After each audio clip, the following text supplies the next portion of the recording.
In the year 185 AD, a Christian scholar named Irenaeus wrote 5 massive books trying to refute a teaching that was spreading like wildfire through the early church. A teaching so dangerous, so blasphemous to institutional power, that he dedicated his entire life's work to stopping it. The teaching was this: the God of the Old Testament, Yahweh, the one who demanded blood sacrifice, who commanded genocide, who declared, "I am a jealous God," was not the true God. He was the devil, or more precisely, the Demiurge, the blind creator of the material prison. And the first Christians, the ones who learned directly from Jesus' inner circle, knew this. They taught it openly. They discussed it in the catacombs, until the church gained political power and made teaching this truth punishable by death. The texts describing this were burned. The teachers were executed. The entire historical record was scrubbed. But fragments survived, hidden in sealed jars in the Egyptian desert, preserved in marginalized communities who passed the knowledge in secret for 2,000 years. And when you read what the earliest Christians actually believed about Yahweh, when you understand why they called him the adversary, the archon, the false god, everything about the religious system you were raised in starts making horrifying sense. Tonight, the veil is ripped away. Tonight, you are going to learn what the first Christians discovered about Yahweh. You are going to learn why the Gnostic texts explicitly identify him as the Demiurge and not the supreme God. And most importantly, you are going to learn how chosen ones recognize the difference between the true source and the being who claims to be God while operating in jealousy, violence, and control. If you already suspected Yahweh wasn't the true God, if you have felt this fracture in your soul since childhood, comment, "I always knew," right now. Let the record show you were awake before the revelation. Here's what you need to understand to see what the early Christians saw. First, we are going to look at who actually taught this. Not fringe heretics, but direct students of the apostles. Communities with lineage traceable to Jesus' inner circle. Because the church wants you to think this was a late corruption. It wasn't. This was the original teaching. Orthodoxy was the corruption that came later when Rome took control. Second, we are going to examine what the Gnostic texts actually say about Yahweh. Not interpretation, not theology. Direct quotes from the secret book of John, the Apocryphon of James, the testimony of truth. Texts that name him explicitly as the Demiurge, describe his physical form, and explain why he is confused, jealous, and violent. You will see that the being described in these texts matches the being described in the Old Testament exactly. Same behavior, same claims, same blindness to anything beyond himself. And third, we are going to look at how chosen ones today recognize this truth not through study, but through direct knowing. Because once you understand what Yahweh actually is, his system stops working on you. The guilt stops landing. The fear stops controlling. And you recognize that the voice that has been demanding obedience, threatening punishment, and claiming to be the only God, that voice has been the adversary all along. And the true God, the one Jesus called Father, has been waiting in the silence for you to recognize the difference. Before we go into the historical evidence, I need you to check something. Because most chosen ones didn't discover this through research. They discovered it through recognition. Something in their DNA rejected the programming. Something in them always knew the Old Testament God felt wrong. And if you were watching this video, you have probably felt at least 3 of these 5 signs. Sign 1. The cruelty felt wrong, and you were told you were the problem. You sat in Sunday school and read about God commanding the Israelites to kill every man, woman, and child in Canaan. You read about God hardening Pharaoh's heart just so he could demonstrate his power through plagues manipulating free will to create suffering. You read about God demanding that Abraham kill his own son as a test of loyalty.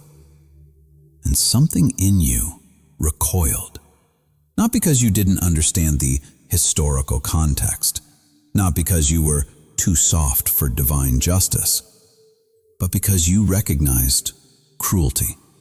And when you expressed discomfort, what happened? You were gaslit. You were told you lacked faith. You were told that God's ways are higher than human understanding. You were told that questioning divine violence makes you prideful. But the discomfort never went away. It intensified.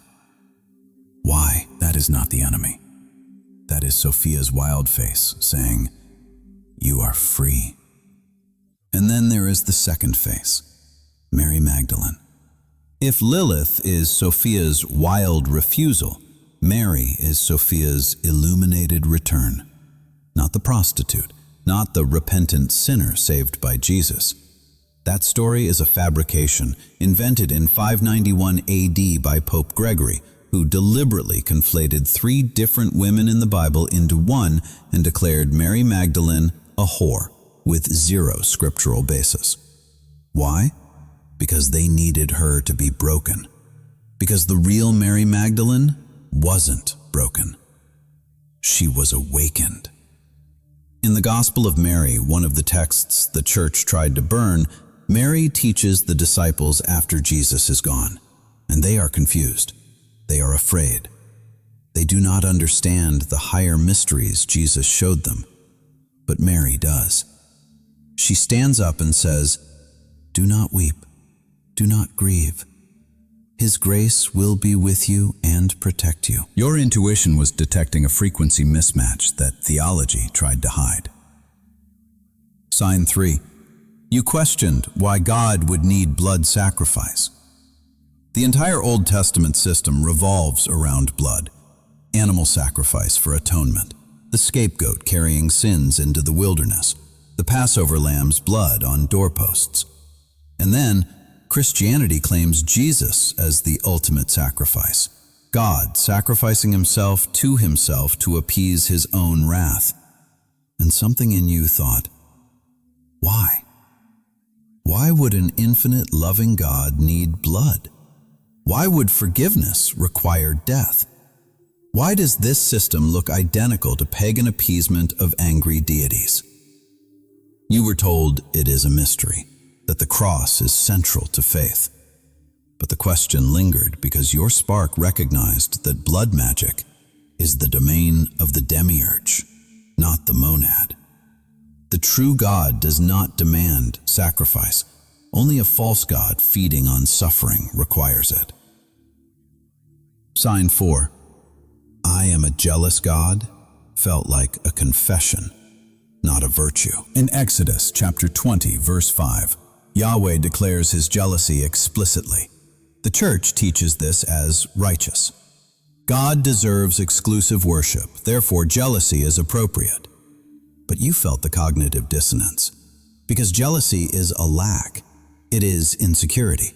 It is the feeling that you might lose something, which means you are not complete in yourself.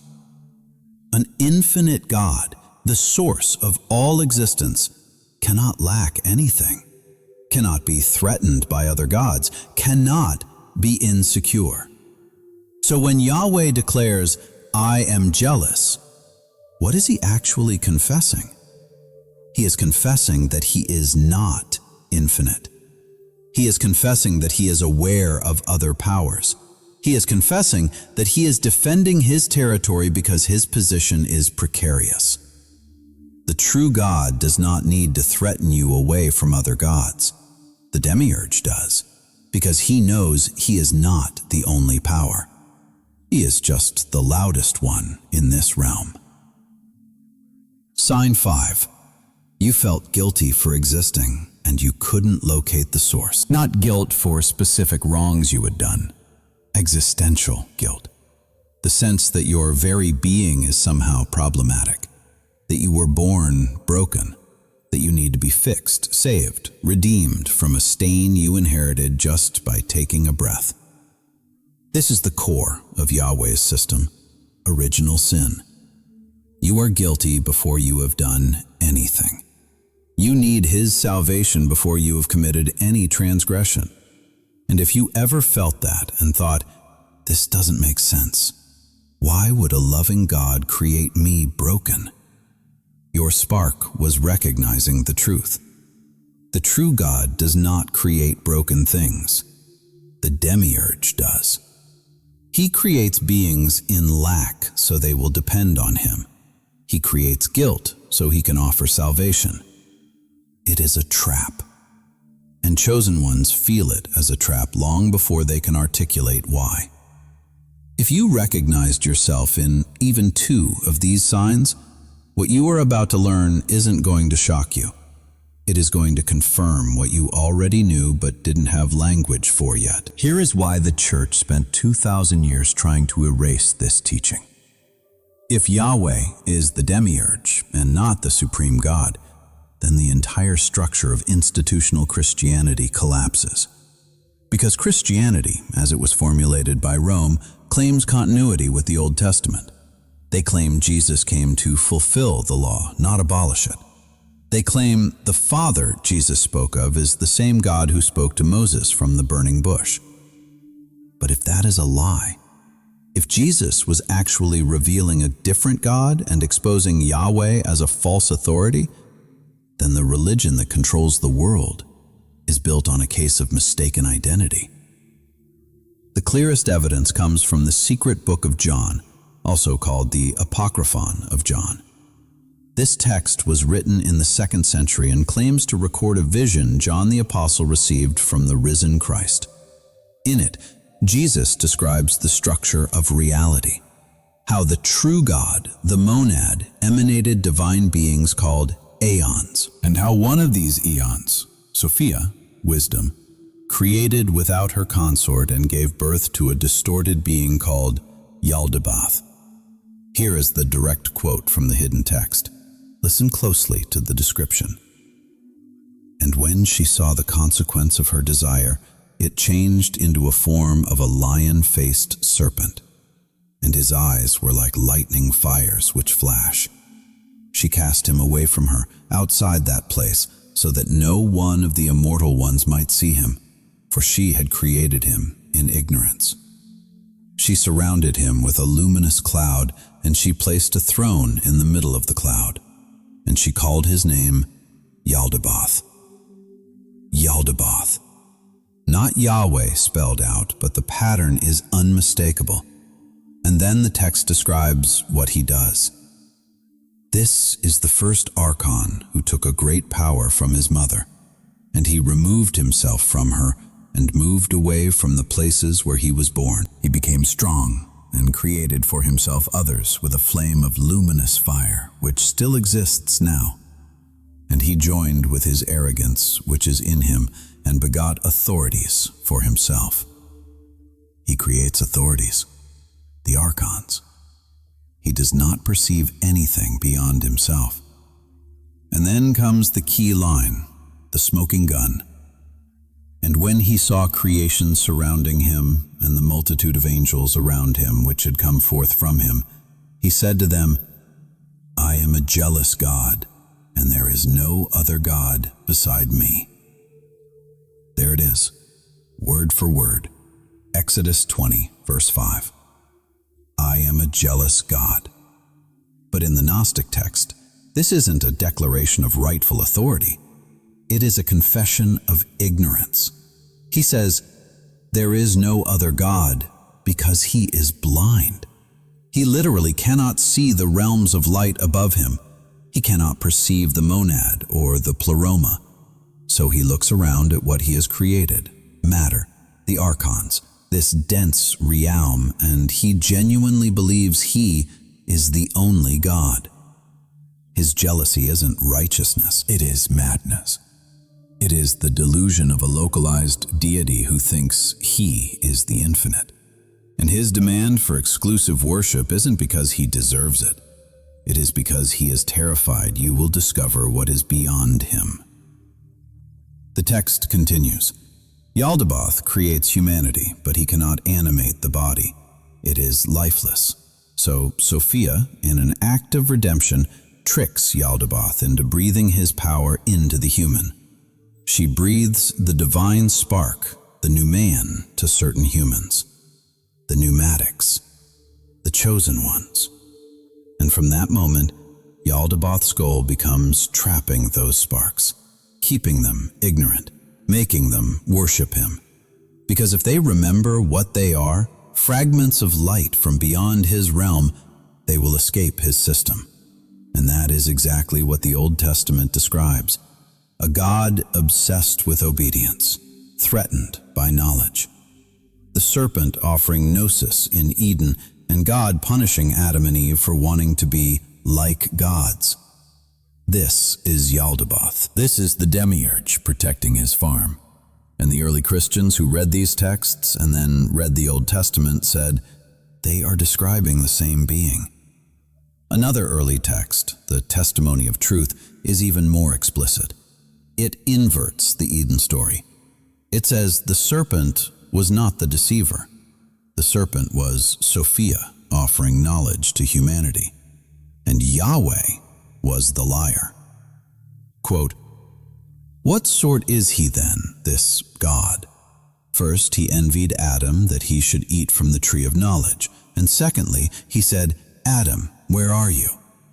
And God does not have foreknowledge? Since he did not know this from the beginning, why did he say later, where are you? Unless he was foolish.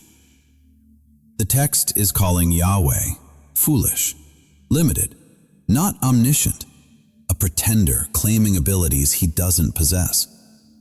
These weren't obscure heretics writing this.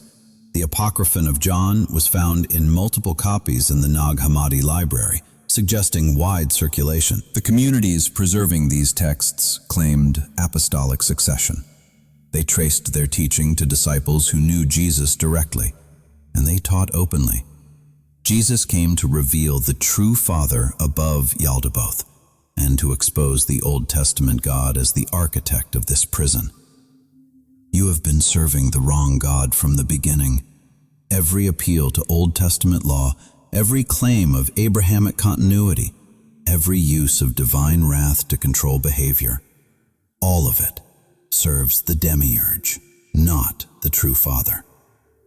And the early Christians who learned directly from Jesus knew this, which is why the texts that preserved their teaching had to be destroyed.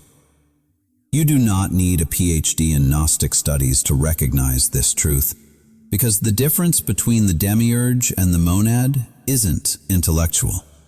It is experiential. When you have touched the presence of the true God, even briefly, Yahweh's energy becomes immediately recognizable as something else. And here is how chosen ones know the difference in direct experience. The true God, the monad, the infinite source, Jesus called Abydos, not speak in commands. It does not threaten. It does not demand. When you touch that presence, what you feel is unconditional love without agenda. It doesn't need anything from you. It isn't jealous of where your attention goes because it is the totality of what is. There is no fear in its presence. Only recognition. The sense of, I know this. I have always known this. This is home. And when you return to ordinary consciousness, you don't feel guilt about your limitations. You feel compassion for yourself as a localized expression of the infinite trying to navigate temporary density. Here is the tragic irony.